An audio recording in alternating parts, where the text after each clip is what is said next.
కేంద్రం నిర్ణయంతో లక్షలాది మంది ఉద్యోగులకు లబ్ధి చేకూరబోతుంది. ఇప్పటికే దీపావళి కనుకగా గత కొద్ది రోజుల ముందే కేంద్రం డిఏలు పెంచింది. దీంతో కేంద్ర ప్రభుత్వ ఉద్యోగులు, ప్రభుత్వ రంగ సంస్థల ఉద్యోగులకు లబ్ధి చేకూరింది. తాజాగా కేంద్ర ప్రభుత్వం వయో పరిమితిని పెంచుతూ నిర్ణయం తీసుకుంది. 60 నుంచి 62 ఏళ్లకు ఈ వయో పరిమితి పెంచుతూ కేంద్రం నిర్ణయం తీసుకుంది. దీంతో పదవీ విరమణ వయస్సు ఇప్పుడు 2 సంవత్సరాలు పెరిగింది. దీంతో కేంద్ర ప్రభుత్వ ఉద్యోగులకు ఇది శుభవార్తగానే చెప్పొచ్చు. ఏప్రిల్ 1 నుంచి కొత్త వయో పరిమితి అమల్లోకి రాబోతుంది. కేంద్రం నిర్ణయంతో లక్షలాది మంది ఉద్యోగులకు లబ్ధి చేకూరబోతుంది. ఇప్పటికే డిఆర్ఎస్ అలవెన్స్ పెంపుతో అటు కేంద్ర ప్రభుత్వ ఉద్యోగులు అలాగే పెన్షనర్లు కొంత లబ్ధి పొందారు. ఈ నేపథ్యంలో తాజాగా వయో పరిమితి పెంచడంతో లక్షలాది మంది ఉద్యోగులు కొత్తగా ఈ లబ్ధి పొందే అవకాశం కనిపిస్తుంది. ఏప్రిల్ 1 నుంచి అమల్లోకి ఈ వయో పరిమితి పెంపు రాబోతోంది.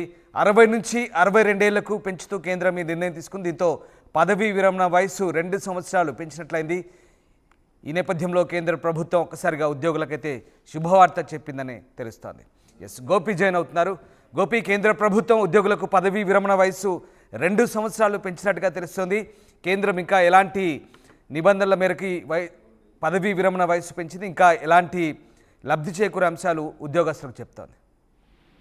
రామ్దాస్, ఖచ్చితంగా కేంద్ర ప్రభుత్వ ఉద్యోగులకు తీపి కబురు అనే చెప్పుకోవచ్చు. అయితే కొత్త వయస్సు ఏదైతే పరిమితి ఏప్రిల్ 1వ తేదీ 2025 నుంచి కూడా ఈ యొక్క 62 సంవత్సరాల రిటైర్మెంట్ ఏజ్ ని ప్రకటించడం జరిగింది. అయితే ఈ యొక్క నిబంధన ఏప్రిల్ 1, 2025 తర్వాత రిటైర్డ్ అయ్యే ఉద్యోగులకు మాత్రమే ప్రకటించి వర్తిస్తుంది కూడా ఈ యొక్క ఆర్డర్ లో చెప్పడం జరిగింది. ఇప్పటికే అనేక రాష్ట్రాలు కూడా ఉద్యోగుల వయో పరిమితి పెంచడంతో పరిణితి చెందిన ఉద్యోగులను ఉంచడము, అదేవిధంగా సీనియారిటీగా ఉన్న ఉద్యోగులతో పాటు పాత పెన్షన్ విధానం ఏదైతే గతంలో పెన్షన్ ఇచ్చే వాళ్లకు ప్రభుత్వం పైన కొంత భారం పడుతూ ఉండేది, వాటినన్నింటినీ కూడా దృష్టిలో ఉంచుకొని ఇప్పటికే కొన్ని రాష్ట్రాలు వయో పరిమితి పెంచడం జరిగింది. ఇదే బాటలో ప్రస్తుతం కేంద్ర ప్రభుత్వ ఉద్యోగుల వయస్సు కూడా పెంచడంతో ఏదైతో సీనియర్స్ ఎక్కువగా వర్క్ చేసే అవసరము ప్రభుత్వంలో ఉంటుంది. అదేవిధంగా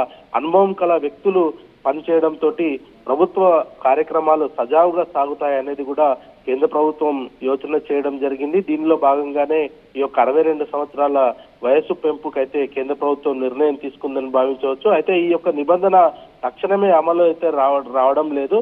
ఏప్రిల్ 1, 2025 నుంచి మాత్రమే ఈ యొక్క నిబంధన, కొత్త నిబంధన అయితే అమల్లోకి వస్తుందనేది కూడా తాజాగా కేంద్ర ప్రభుత్వం విడుదల చేయడం జరిగింది. 2025 1వ తేదీ తర్వాత ఎవరైతే రిటైర్మెంట్ అవుతారో వాళ్ళకు మాత్రమే ఈ యొక్క విధానం అయితే వర్తిస్తుంది. ప్రస్తుతానికి మాత్రం 60 సంవత్సరాలకి మాత్రమే రిటైర్మెంట్ ఉండడం జరిగింది. ఇది ఏదైతే 31 మార్చి వరకు కూడా రిటైర్మెంట్ అయ్యే వాళ్ళకు మాత్రం 60 సంవత్సరాల వరకు మాత్రమే రిటైర్మెంట్ అయితే యథావిధిగా కొనసాగుతుంది. కొత్త నిబంధన మాత్రం ఏప్రిల్ 1వ తేదీ 2025 నుంచి అయితే కొనసాగనుంది. అయితే కేంద్రంలో ఇప్పటికే కొంత ఉద్యోగుల కొరత ఉన్నప్పటికీ ఏటా ఏదైతే భర్తీ చేయాల్సిన ఉద్యోగులను ఇంకా భర్తీ చేయకపోవడంతో తాజాగా ఈ నిర్ణయం తీసుకున్నట్టయితే మనం భావించవచ్చు. ఎందుకంటే సీనియర్స్ కొంత వాళ్ళ అనుభవాన్ని అయితే ఖచ్చితంగా ప్రభుత్వ రంగంలో ఉపయోగించుకునే అవకాశాలు ఉంటాయి. దాంతో పాటు పెన్షన్ భారాన్ని కూడా తగ్గించుకునే పరిస్థితి అయితే ప్రస్తుతం కనపడుతుందని చెప్పొచ్చు. Ramdas. Right, yes, thank you Gopi, thanks for the update. So కేంద్ర కేబినెట్ అయితే కీలక నిర్ణయం తీసుకుంది. పదవీ విరమణ వయస్సు 2 సంవత్సరాలు పెంచుతూ ఈ నిర్ణయం తీసుకుంది. 60 నుంచి 62 ఏళ్లకు పెంచుతూ కేంద్రం తాజాగా ఈ నిర్ణయం తీసుకుందని చెప్పాలి. దీంతో అటు పెన్షనర్లకు కూడా కొంత ఉపశమనం కలిగించే అవకాశం కనిపిస్తుంది. అంటే పెన్షన్ తీసుకునే వాళ్ళకి తద్వారా పదవీ విరమణ వయసుకు సంబంధించి కొంత లబ్ధి చేకూరే అవకాశం ఉంది. రైట్, ఇక ఏప్రిల్ 1 నుంచి అమల్లోకి కొత్త వయో పరిమితి రాబోతోంది. కేంద్రం నిర్ణయంతో లక్షలాది మంది ఉద్యోగులు లబ్ధి పొందే అవకాశం కనిపిస్తుంది. మొత్తం మీద కేంద్ర ప్రభుత్వం తీసుకున్న ఈ నిర్ణయంతో ఉద్యోగస్తుల్లో సంతోషం వ్యక్తమవుతుంది. రిటైర్మెంట్ ఏజ్ను దాదాపు 2 సంవత్సరాలు పెంచుతూ కేంద్రం తీసుకున్నటువంటి ఈ నిర్ణయంతో కేంద్ర ప్రభుత్వ ఉద్యోగులు హర్షం వ్యక్తం చేస్తున్నారు.